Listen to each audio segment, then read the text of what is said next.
Kylo Ren, there was a scene in the movie where he could sense his father, who was approaching the planet. Yep. But yet on the catwalk, Han's right there, He had to yell back. and he's looking for him, walking the opposite way. It's like he couldn't sense him 30 feet away, hidden behind a crate. But as his ship's approaching the planet, he's going, "Father." Like he senses him coming. Yep, he's on there. I've endangered this mission. Maybe I shouldn't have come. Maybe the crate's made out of lead. It's made out of lead. Couldn't sense it through like Superman. Yeah, that's because Superman was a Jedi. I think we're almost at 20 minutes. Oh, Jesus. I think you're going to be doing multiple episodes. Yes, we could probably do this again, and we'll have to have a machete again, order podcast.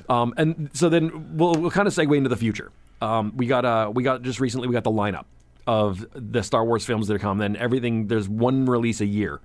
We have this Christmas coming. The Rogue Squadron one. We have Rogue Squadron, a Star Wars story. I really hope they subtitle that something better than a golden Big Little Book. Well, I was going to say it sounds like the Incredible Journey or something like that. Like just mind you, most people have criticized the names that have come out because when they said the Phantom Menace, everybody's like, "That's just fucking stupid." Now we just call it the Phantom Menace.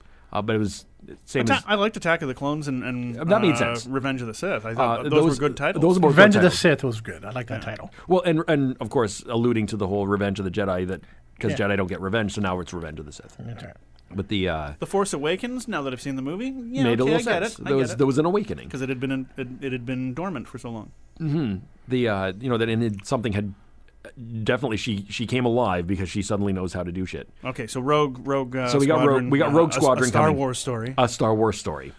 So that's happening this coming Christmas, 2016, 2017 in May. So my birthday, like 6 months after. Nice. We have episode 8.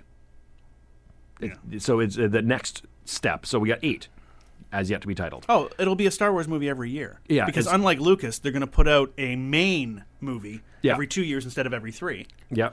And then in between, you'll have your Rogue Squadron anthology films. And technology's increased, so they can spin them out a little bit faster. Well, yeah, but they want to.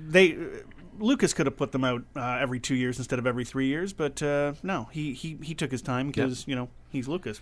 Fuck the world. But Disney, he wasn't out of money yet. Empire and Return were 2 years apart. No, 81 and 83. No, 81, 85. 80 and 83. Yeah, 80, 77, 80, 83. Yeah. Oh, really? Yeah. Well, I know. I couldn't tell time back then. The big hand was on the... Now, Disney's got so much going on with the theme park expansions that they're doing right now. I've heard about that. The Star Wars theme park is going to make I think it's bigger than Disney almost. They are ditching... Well, it's sections of the existing parks in Florida and California, but they are ditching like some stuff that's been there for decades to make room for Star Wars land. Like the castle. To capitalize on this, to capitalize on all the future movies. They spend good money on it. They're making their money back. Somebody said that I will be dead before the last Star Wars movie comes out. Yes, because they will not let it go. They are just going to keep this going now. So as long as they move forward and they don't try to do prequels now before. Oh, but that's the thing. So now we can have do episode prequels 8. now before. Before episode 1. They can do both, and they are because in episode 8 is coming out in 2017, and then the following year in 2018 is Han Solo, a standalone film. Takes place 10 years before A New Hope. A New Hope. Yeah, so but as long as it's not before episode 1 Phantom Menace. I don't want nothing before that. They could show Jedi and the Sith. Yoda being born. Jedi and the Sith fighting like... the Old Republic. Republic. Like they did 4,000 years before. Like they did in the expanded universe before they wiped it clean. They can create their own expanded universe showing all that shit. So like they can show a prequel. If they can slap a label on it and get the some Jedi money have been for around it, for they will. thousands of years. Rodney, there's going to be a time where your machete order is going to have 85 digits. And Yep. It's going to be... And then this one. And theoretically we should be... You should, if they do them correctly and if they do them with respect, you should now be able to watch the films chronologically. No. Now, the machete order is the only exception there, but like moving forward, you should be able to watch the Han Solo movie before seeing A New Hope. It should take place in between 3 and 4. If we've watched them all in orders from 4, 5, 6, 1, 2, 3, 7, why can't everybody else? No, I watch it in 4, 5, 4, 5, 1, 2, 3, 6, 7. or as you say, don't even watch one. I don't even one watch- is, but I like you don't watching have one. to watch one, and you will the not machete miss order a is totally fucking optional. thing. It's the only thing one has to offer is some pretty fancy lightsaber duels, which were decent, which I really enjoyed. The pod race. And the pod race. That's the only thing that you're seeing. I And, can't watch the pod race. but they're just special effects moments. Yeah. They're not plot point. They're I not story. would like to watch it in a D-box so. I just don't like the pod race because of But then they tried to commentators. re-release the movies in 3D, and they re-released Episode 1 in 3D, and it bombed so bad that they did not bother making Episode 2 and 3 in 3D. I'll give you Maul was badass, and the fight at the end with Qui-Gon, one of the best choreographed fight sequences. Choreographed, excellent, yes. just See, Darth brilliant. Maul's another character. I wish that wouldn't have died. I think Oh, he didn't die. According to official canon, he didn't die because he's in Clone Wars. Yeah. He's in the Clone Wars cartoon with robotic legs. Oh, okay. So he didn't die. But that's the thing is, Maybe probe droid legs with the spider legs. they are. They're big claw-looking Yeah. things like a raptor. Like they're big demon-looking legs. Really scary looking because why wouldn't you? I mean, if I could make robot legs, if I lost my legs, I wouldn't want legs that look like normal fucking legs. Are you kidding me? We're really getting off point. If you could have robot legs. If you could have an arm, would it be red? Well, if your body's all goldy this was brass, yeah. this sure. was something that this is why the red arm, and I'm going back to the red arm. This is why the red arm bothered me when he mentioned it. And I know it was just him being stupid because C-3PO had to have a line and they couldn't really find a legitimate place to put a line in the movie for him. He had to get that little nostalgia moment where he annoyed Han Solo. So I get that he got to stay up. But then it almost seemed like they were grasping for things for him to say because the whole red arm thing is just dumb. The red arm was only seen like in the posters and all that, and everybody's like, "Oh, I wonder how that happened." But if you watch the films, he's always losing parts and getting replaced. Well, who's the that original film? He had a shin that was silver, Yeah. and then in one of the other movies, it's gold again. He's all gold, and then like and now he's got a red arm. Something fell off him when the Tusken Raiders attacked in A New Hope. Yeah, and He was blown apart in Empire Yeah. by the Ugnaughts or whatever, the stormtroopers, and the Ugnaughts had him. And then his eye got pulled out again. Maybe Celia's Crumb. maybe J.J. Abrams is friends with M. Night Shyamalan, and there's a all twist. his movies have to have something red in it. Yeah. So maybe there's maybe Well, everybody loses an arm. Schindler's List, arm. Everybody loses an arm. And everybody loses an arm, and Lucas apparently films and C-3PO stuff, also. So he lost an arm and got it replaced with a red one. I don't know. Yeah, but just that they made such an obvious ploy to go, oh, maybe you didn't recognize me with my red arm. It's I like, got yes, one- because you don't look anything like you anymore. Speaking of droids, I have one point to make.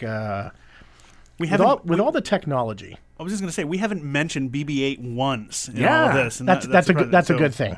Okay. I like BB-8, but with I like all the him for technology, being a fun character. Of all the technology the Republic has, you have a R2D2 droid that's sitting there dormant, quiet. They couldn't take it apart and get the information out of it while it's sitting there. But here's the motherboard, and we'll just plug it in, and we'll get our own information. We don't need it to wake up and tell us. Well, it was deep, deep in his core. I'm pretty sure they can dig deep, deep. They build planets into Death Stars. He was running on Windows 99. No free upgrade. Yeah, there was no free upgrade. Okay, for so him. BB-8 then. Do you like it? I love BB-8. I think BB-8 was created so women would like the movie. No, I don't think it's a No, woman yeah. thing. It was a kid Because thing. It's kids. No, Kids. because every actor or actors out there, and they're talking to them. Any show I've watched, it's even a newscaster. It's like, know why women see like cute this little movie? BB-8, cute little BB. It's all BB-8. Yes. It's cute. It's But- kids and nerds because if I had $140 I think to throw down, Yeah, for a Sphero? I'd go out and get one of those. And now they have a Sphero attachment that you can put on your wrist, and you can control him with hand motions. Shut the fuck up and take my money. Exactly. Like this thing is a fuck. And honestly, what blew me away most about BB-8 is I kind of thought he was kind of dumb at first, and I was like, that's kind of an interesting concept to have that. And then they rolled it out on stage. Oh, at feel Comic-Con. real. And it was it's like, a real it's magnetic fucking head. real. It's mechanical. It's real. I thought it was CGI when I first saw it in I the trailer. 100% thought it was CGI. Yeah, and I'm sure there's moments that it was, but that's when I realized we live in the future. we are in the future. But that's the thing, is like, this thing was fucking real. And that's what blew me away, is they didn't just make a droid that looked neat. They did something super innovative. Yeah. So like that was really cool to have that. And they gave him some cool moments. He had some character development. Well, yeah, the little thumbs up, but just some actual character development from a droid, which you haven't really seen since. Well, since R2 and the C-3PO, first trilogy, like when they were first, because you know what? All of a sudden saying, oh, you know what? Fuck it, R2 can fly now. We never saw that in the original trilogy. Yeah. That's not character development. That's like just advancing the plot for the sake of, like, changing shit to advance the plot for the sake of it. Yeah, and that's Lucas. But actually having some character development with BB-8, reacting to he stole the Finn jacket and Rey, and that's stuff how like they this. connected them. Is that he saw his owner's jacket. Yeah. On someone else, and he's like, I got to get back to my owner, and like there's his jacket. He had actual relationships with these different characters. Yeah. So I thought that was cool that stop that he did. being a hater. A BB hater. Thank you. Well, it's funny when she goes up to the salvage guy that sells her to her food Simon Pegg. Yeah. Simon Pegg. She goes up and brings all the scrap metal. Oh, quarter portion, half portion. BB-8 comes up. I'll give you 60 portions, 60,000 portions, and then she's going, $1 she's going no. million. So he knows something about that droid. Oh no, it's just a droid on a fucking droid desert planet that was in good shape. Well, apparently they're there in abundance, and she could speak droid. Enough of them, but like the thing is, like, she was finding she was finding parts and stealing scraps. You think she couldn't have pulled more parts out of that Star Destroyer? Yeah, she dragged like an armful of stuff. And how'd you love it that she was living in a fallen AT-AT? That was cool. That was cool. Pretty neat. That was spoiled early on. And they being said that rumored it was being gonna nerds, happen. did you know when in her sequence when she's swinging on her ropes and that she was inside inside of an Imperial Star Destroyer? Well, they don't. When she first did it, no. But when they see the scene with the Star Destroyer in the sand, you kind of go, "Oh, there it is." Yeah. And you notice her glasses that she had on with her wrap is the ones that you could actually wear. There was two guys sitting next to us that actually had the white 3D glasses you can buy. It was those were the Stormtrooper ones. The Stormtrooper ones. Well, that's basically what she was wearing, was those white Stormtrooper 3D glasses on the wrap. But and she had a Alliance X-Wing. Yeah. She had a helmet, which apparently in one of the anthology films tells where that came from. Is the story of the pilot that died at that battle over Jakku. Oh. So there was a lot of tie-ins like that I really like they're doing, but the big thing and is you say that, like, you know, that they put BB-8 in there so that women would watch it. I think if there's anything that was a ploy to get women to watch was Phasma. And then that was completely a red herring because they said Phasma will be awesome and she'll be important and she's a woman. And everybody's like, that's progressive. And then they made Rey more relatable and more powerful and more in the Star Wars universe than any other character, and she's a woman. I think that you want to get my chick to watch that movie. You put in Harrison Ford. That was my wife is right there. My wife is in love with Harrison Ford. Yeah, absolutely. And the there was definitely everybody's there for their own reasons to watch it, and that's one of the things that I liked about Star Wars is that you don't really. Everybody has a favorite character or somebody they relate to because it was always different archetypes of different things in the movie, and they did that again with this one, bringing in those parallels. So having that was neat. I think that, you know, having the strong female character without having it shoved down your throat as we're going to make a feminist message. Mm-hmm. The only time that she did kind of the feminist thing is when Finn kept trying to grab her hand. He kept trying to help her, she was helpless. I don't need your help. I don't need your help. And then when he falls down, she reaches her hand out. And I thought that was a nice little, play on the why they're reaching their hands out, is that it wasn't a sexist thing. It wasn't a female thing. It was just he was desperately trying to help her. And then when he needed help, she was desperately trying to help him. Mm-hmm. And that's fine. The last speculation I think we're going to go into before we just tie this whole thing up. Are Finn and Rey going to be a couple? Are they the new Han and Leia? No. It would do them a lot of favors if Disney, and them I mean Disney, if they did let that happen. Yep. Because You got the romance angle. It's the romance angle, but it's also the progressive interracial romance angle. Oh, yeah. Which would just make it seem like we're just very We're extra PC. Exactly, and I don't know. I'm not saying that they have that agenda, but it definitely would give them brownie points. Could there any way of them being related? No, that's where I'm going to speculate Because on. they were both taken from their planets when they Yeah. were children, and they kind of have a connection with each other. And I'm wondering, could they be cousins? Could they have been? See, I would hate if they did that because Yeah. that's as bullshit as having Anakin build C-3PO. It's just like just too much coincidence. In the whole fucking galaxy, now decides everybody to turn. knows everybody else. Like, Yes, it just, and this is the thing: is there's a whole bunch of fan theories right now because we don't know Rey's story, her backstory. Yeah. They don't really say much aside from the flashbacks she gets when she grabs Luke's lightsaber. You don't really see a whole lot, and that's a flashback and flash forward in that moment. Because it wouldn't be the Everybody's first time saying- we've seen kissing family members. no, in the no, series. it would not. Fair enough, but the big thing is there's a lot of speculation going on that people are just assuming Rey is Luke's daughter. I don't see any reason for that to happen. Nothing. People are like, well, it makes sense if you look at these things. It's like, tell me what things. Tell me these things that showed you. I did not see that at all. I'm telling you right now, I have a feeling Rey is Leia's daughter. No. Through someone else. Because why would she hug her and say, "May the Force be with you," unless she already knew? Well, she knew that she had. or maybe and maybe she's Rey Force-sensitive. could be Leia's niece, Okay, Luke's daughter. Okay, so I think I don't think they're related. I think she very well could be another child of Han and Leia's. I think she could also be Luke's daughter. I'm not saying that there's an abundance of There's nothing that information hints that. but there's nothing that disproves it at this The point only either. theories, the only reason people seem to think is it, as I think people are grasping for the big reveal. Everybody wants to be the guy who said, "I knew Luke was Vader's kid." It's the assholes that are right now trying to say that she is somehow related to Kenobi.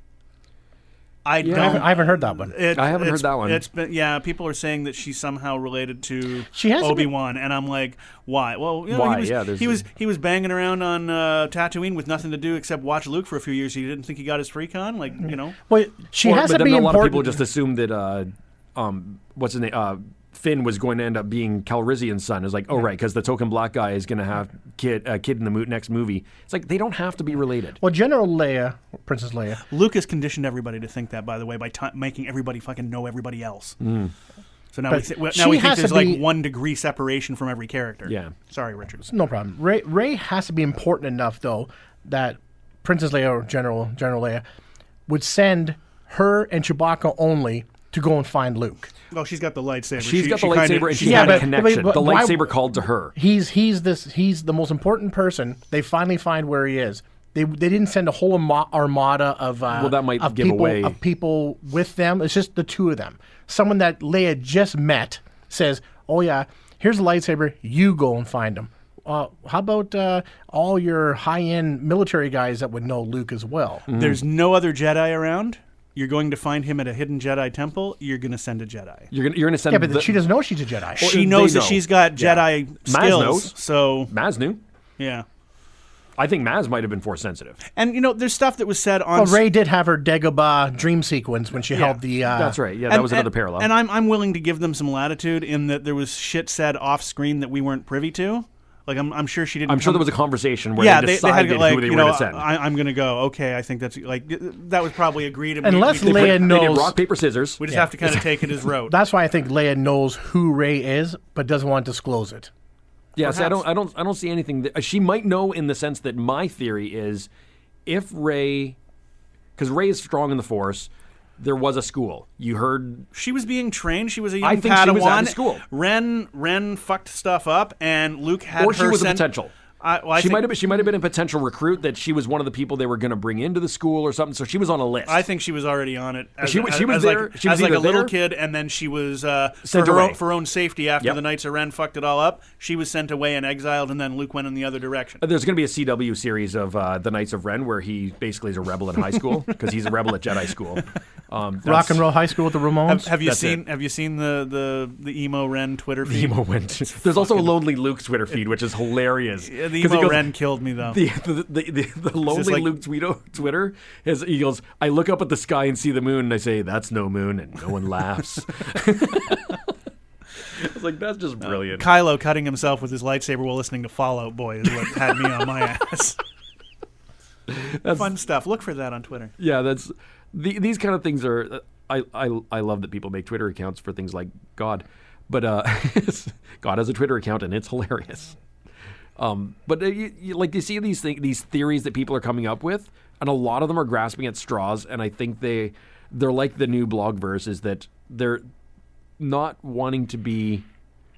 They don't want to research it. They don't want to think anything farther. They just want to be the first to say that it happened. Mm-hmm. So someone can then later on, when it turns out it's Luke's daughter, someone can say, I had a post on Facebook the day after the movie came out, then I said that. And so everybody wants to be the one who says it first. I think it would be good for the series if the only person who is related to anybody is Kylo Ren. Yeah. I'm okay with that. No, that would. I'm totally okay with that. I would love that, because there's lots of people who don't know each other that all ended up together when all those X-wing pilots and all those soldiers and repairmen and the whole rebellion itself. They don't all know each other or related. They all came together for a cause. And again, getting away from Lucas just went a little too fucking stupid with it. Where Obi-Wan meeting with Princess Leia, even though now, according to the prequels, he was there present during her birth and Luke's birth, that's fine, because we're just getting introduced to the characters. But in the prequels, when we started seeing, like, R2 was there and saw everything. And he didn't have a mind wipe. Because they wiped C-3PO, but they didn't wipe R2. No, so he's privy to everything. He's just not fucking talking. Yeah. And then, Yoda saying the Wookiees owe me a fucking solid, so I'm going to go hang with Chewie and stuff during the Attack of the Clones. It's just... that kind of crossover shit was just really grating on me, and I would hate to see that kind of happen again. Where I'd like to just see the story move forward with new people. As I said before, it's a huge galaxy. They've established that. Yes. So why is this, happening where you keep having characters bump into people that they knew? Or I would have been thrilled to death if the original assumption was true, is that they said that, and it's kind of there. They said that the original cast was going to be in this movie as passing the torch, and that they were not even going to be in the second and third movies of this trilogy. I would have been okay with that. Yeah. Now, I think they handled it well, because it really seems that Leia is not going to be in the movie as much as she's just going to be a figurehead, that she's got her own shit going on. But Mark will be in it more. Yes, Mark Hamill will definitely be in the movie an awful lot more, because that makes sense. And Chewbacca's in the movie, of course, not played by...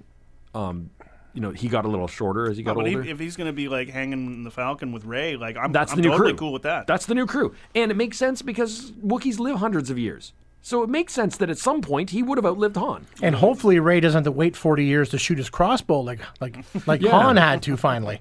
And there's a lot of things. Chewbacca's crossbow has a grenade launcher in it. I never knew that. Yeah, and then a lot of people didn't know that. So wasn't on my action they were figure. Like, he was shooting. There is. It's on the bottom. You see, it's there. Well, why is Chewie even sticking around? His life debt's paid now that Han's dead. And but they do emulate that. Is that when Han offers her the job, and she says, "Are you offering me a job?" And he goes, "Well, if I was," and he's like, "Besides, Chewie kind of likes you." So he kind of alludes the idea that Chewie kind of digs her anyway, and he thinks that she's cool. Well, shouldn't Chewie be going back to Kashyyyk and hanging out with Lumpy and maybe Billy D. Williams is gonna reprise his role, join back in. That's right. He's gonna come back and he's gonna play Chewbacca on the hollow chest thing, and he's gonna take the Falcon back. He's gonna beat him at hollow chest and go, "Falcon's mine." Damn it. The whole thing with that character and that new bond that they made, that I don't mind that. I think you're right. Chewbacca could just say, "Man, I've been waiting a long time for this." I think Chewbacca had a very poor reaction to Han's death simply because are you sending messages? 60 minutes. Yeah, it's a long one. Shut up. The Chewbacca has that much of a bond with her. It just makes sense that he would move forward because he is invested in the rebellion. Ever since he's been around Han, he's been invested in the rebellion. He's not just there because of Han. And by him sticking around shows that he wasn't just there for Han. Is that he was there because he believes in what the rebellion's fighting for. But it's the Resistance now. The Resistance, yes. So, and I don't mind that they changed the names. A lot of people were like, why is it New Order? We need to know why. Yeah, we need to know why. They haven't done that yet, but they will. And is Snoke Plagueis? No. You don't think so? No. Are you talking about from the episode 2, when or 3? No, Plagueis is dead. Yes, Plague. Well, he said he couldn't avoid death, so he could have been dead, but doesn't mean he didn't live a long time. Is that he could dodge death and other people and stuff, and the Emperor refers to it as that he had skills that nobody could teach you, the Jedi can't teach you, but everybody is speculating just because the image of Snoke looks an awful lot like they illustrated Plagueis. You know, so there is that. There is something like where it's like, why did they make him look so much like him if they weren't going to do it? And it's plausible that they could say Plagueis was always around, that he was kind of advising the Emperor from the shadows and, you know, breaking the rule of 2. Oh, well, that's it. but would Plagueis let it go this far? I had read that he killed his master so that he became the new master, and then he got his apprentice. So yeah, which is a shitty idea, because if you're going to set the standard, well, that in order to become the master, you got to kill me. Well, that's how the Sith. That's how the Sith operates. Do I recruit? Do I really recruit somebody that's going to kill me? But that's how the Sith operates. Is they are. It's always a rule of 2, and at some point, just given that you're evil if you're Sith, you're going to want to overthrow your master. Yeah, you're going to want to have the top spot. So it's like it's cyclical like that. Yeah, so the idea that he might have still been... By the way, what I just said is the exact reason that I didn't get laid as a teenager. Wow, that was like a huge fuckload of nerd that I just threw on the microphone there. You're a fucking nerd. Fucking nerd. Okay. But having that character is... We've been left with a lot of questions. We don't know where this Snoke guy came from. We don't know why it's the New Order. Maybe the Snoke came along and said, I've been a fucking badass Sith-like person over here, and now that the Sith is gone, there's a power vacuum, and he stepped in. But if Snoke's a Sith, he's not using the dark side title. Yes, no, dark side. And for that matter, neither is Kylo Ren. Otherwise, he'd be like Darth Ren or Darth Kylo or something which like I actually did like that they didn't make him Darth something or other, because it's always just Darth something. Well, and he's a member of the Knights of Ren. So is he Kylo Ren because he joined the already that's existing Knights of Ren, or did he name himself Kylo Ren and then create the Knights of Ren? Because he's that self-absorbed that he Well, Kylo Ren's not his character's name, because they referred to their son as another name in the movie. Ben. Yeah, Ben Solo. To Ben Solo. Yeah, Ben Solo. But him taking the name Kylo Ren, is that because he joined the Knights of Ren, and or did he give himself a new title when he went dark and then created the Knights of Ren? Yeah. Or did he go dark and then join the Sons of Anarchy and say, I'm going to prescribe to your philosophy this Knights of Ren philosophy? We know not at this point. Yeah. Again, much to too be much uncovered speculation, yeah. and those are the things that I don't want to speculate too much about. Hard to see the future is. Well played. Thank you. So I think I'm going to call it there. We're running out of hard drive space. This might actually be a two-parter. You should probably break it down into smaller parts so people can digest it on their commutes easily. Absolutely. So we're going to break this down into 3 little parts. We'll call the first part Rodney. The second part will be Bryan. Third part will be Richard, and we will wrap it there. I have a feeling this is not the last time we will nerd out all over the internet. We'll see you this time next year after the next one's out. Yeah, I'm sure we'll do another one after. That would be fun. We'll do another Rogue Squadron one, or we'll do a prequel one and we predict, and then we'll do one then. And eventually we'll all look like Snoke. We'll all look like Snoke eventually, because we'll all be long in the face and withered. Because I will not see the last Star Wars movie. No. All right, so I'm Rodney Brazeau for the Glorious Porpoise, and we'll catch you next time. May the Force be with you.